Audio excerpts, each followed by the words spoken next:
Friends, acidity सामान्य तौर पर एक छोटी सी समस्या मानी जाती है जो बहुत कॉमन है। कॉमन इसलिए कहा क्योंकि हर घर में इससे परेशान लोग और इसे जनरल इशू समझकर इग्नोर करने वाले लोग मिल ही जाएंगे।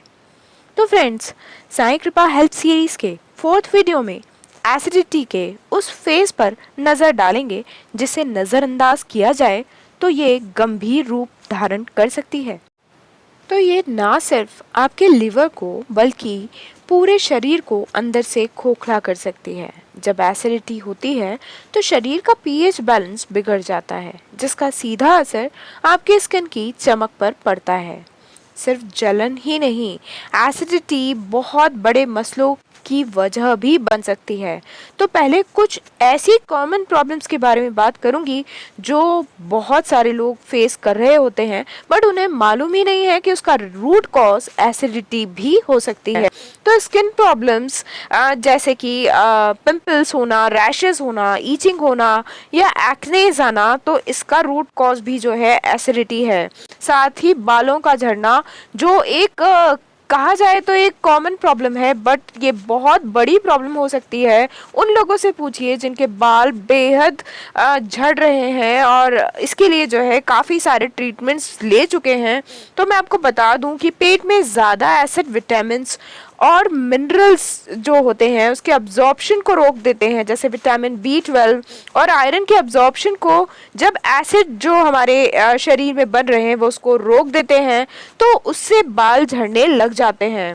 साथ ही एसिडिटी के यदि ड्रॉबैक्स की बात करें तो जो है एसिडिटी एक बहुत बड़ा रूप ले सकती है और कुछ गंभीर प्रॉब्लम्स का जो है कारण बन सकती है। तो उसके बारे में भी मैं आपको बता देती हूँ। अगर आपको हफ्ते में 2 बार से ज़्यादा एसिडिटी होती है तो ये जो है GERD, that is gastroesophageal reflux disease जो है आपको हो सकता है। इसमें पेट का एसिड बार बार खाने की नली, जिसे इसोफेगस कहा जाता है, उसमें वापस आता है, जिससे उसकी नाजुक परत जो होती है वो जलने लगती है।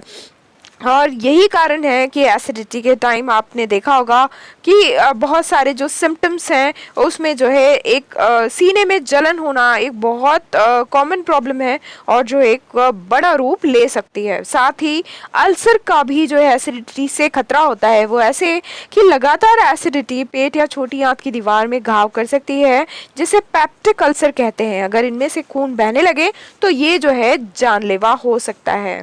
उसके साथ ही एसिड रिफ्लक्स होने से खाने की नली में स्कॉर टिश्यू जो होते हैं, मतलब घाव के जो निशान बन जाते हैं, जिससे जो नली होती है वो क्या होती है, खाने की नली जो है सिकुड़ जाती है और इससे खाने निगलने में जो है बहुत कठिनाई होने लगती है। ये एसिडिटी यदि कंटिन्यूसली आपकी बॉडी में बनी रहे तो ये सारी चीज़ें आपको धीरे धीरे देखने को मिलेंगी। ओके, और यदि कहा जाए तो ये बात जो है बिल्कुल झुटलाई नहीं जा सकती कि एसिडिटी कंटिन्यूस लंबे समय तक रहने से खाने की नली की कोशिकाएं जो हैं वो बदलने लगती हैं और यह स्थिति आगे चलकर कैंसर का रूप भी ले सकती है। एसिडिटी जो है लिवर की फंक्शनिंग पर भी बहुत बुरा असर डालती है, क्योंकि ये जो है लिवर पर दबाव डालती है। एसिडिक एनवायरनमेंट में लिवर को टॉक्सिन साफ करने में ज़्यादा मेहनत करनी पड़ती है, जिससे वो जल्दी थक जाता है। और साथ ही मैं आपको ये बता दूं कि नींद की जो कमी होती है एसिडिटी की वजह से रात को बेचैनी होती है और बिना पूरी नींद के चेहरे पर डार्क सर्कल्स आ जाते हैं। तो कहीं ना कहीं आपकी स्किन से, आपके बालों से हर तरीके से जुड़ जाती है। और यदि ब्रॉड लेवल पर हम देखें और एसिडिटी एक कंटिन्यूसली लंबे समय तक चलता रहे तो जो है एक बड़ी बीमारी के रूप में आपके सामने आ सकती है। यदि एसिडिटी के कुछ संकेतों के बारे में बात करें तो जो है आपके फूड पाइप में बार बार जो है खट्टा एहसास होना, खट्टी डकारें आना, निगलने में कठिनाई होना, खाना जो है गले में अटकता हुआ महसूस होना, अचानक से आपका वज़न जो है गिरने लग जाए, बिना किसी कारण के जो है वज़न गिरने लग जाए, तो इन चीज़ों पर ध्यान देने की ज़रूरत है। साथ ही मेलेना या खून की उल्टी, ये एक जो है इंटरनल ब्लीडिंग का संकेत होता है। तो इन सब चीज़ों के लिए, या लगातार खांसी हो रही हो जो ठीक ही नहीं हो रही हो, या आवाज़ बैठ रही हो आपकी, तो इसका संकेत है कि एसिड जो है आपके फेफड़ों या गले तक पहुंचता है। तो ऐसी किसी भी स्थिति में जो है आपको डॉक्टर से सलाह लेने की ज़रूरत है।